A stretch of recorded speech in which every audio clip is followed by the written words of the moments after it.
The Lubaga Deputy RCC, Henry Chitambula, has cautioned moneylenders against illegally confiscating people's national identity cards, warning that such actions could lead to severe consequences for those in need. Chitambula issued the warning during the launch of the renewal of national IDs at the sub-county level in Lubaga. Nenjagala kulabula mulimu abantu baffe abagenda IDs zino nagamuntu ne bazitwala mu moneylenders. Kakati nga bajja genda balimbe nti yamubula kafune police letter ajje azobujja nenga akozeseza amawulire amakyamu.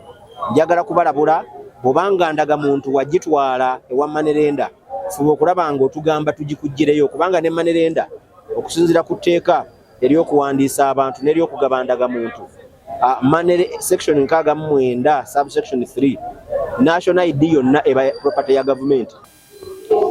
The process of renewing or replacing national IDs country started today countrywide. Chitambula urged residents not to fall for false claims that their IDs are lost, particularly when they are held by moneylenders.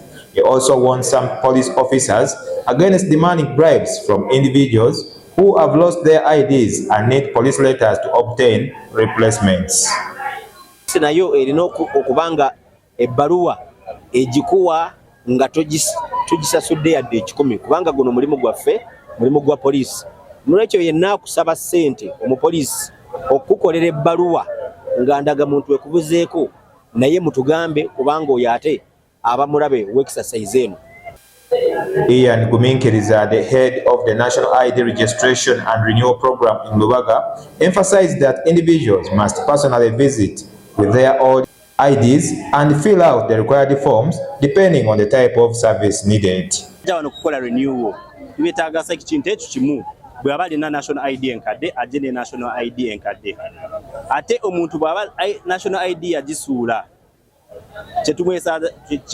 what we need from that person a police letter but you don't need to do any payment. The campaign to register and renew national IDs, which started on the first day at the sub-county level, is expected to extend to villages for a period of 6 months. Special provisions have been made for people with disabilities to access these services more easily. Abantu abali disabled tubakoledde machine zaabwe tebagenda mu line nga abalala. Abali disabled abantu abakadde kaddemu tubakoledde machine zaabwe. We treat them with care bajja ne tubayisaawo ne tubateeka ku computer zaabwe.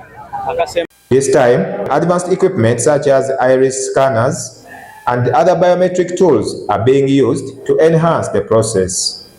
Program leaders have confirmed that the initiative has started smoothly and encouraged the public to actively participate.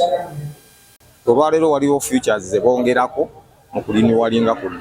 Sendaga muntu eno bojja wano bojja nayo ogiwaayo ne bakuwa oba ogiragayo ne bakuwa fomu eyo n'ogijjuza omala ogijjuza ne bakolako n'otunula mu byuma ebyenjawulo ku luli twatekangako ebinkumu byaffe n'ebirala ne kati bakapucalinga futures eziri ku muntu n'amaaso n'emmunye nazo babikola ki so kijja kuyamba nnyo mu ngeri erabika nti ne bwabaawo criminality egenze maaso ebyo bijja kulaga nti ono wanjawulo kwaluwa ku oli omulala kubanga abantu abasinga endagala kuza kuwako 2024 era babadde n'ennyonta nnyingi kuba layinira mugiraba kubanga akalango oba oli awuli kabadde kamaanyi nnyo naye raba abantu bakedde ssaawa 11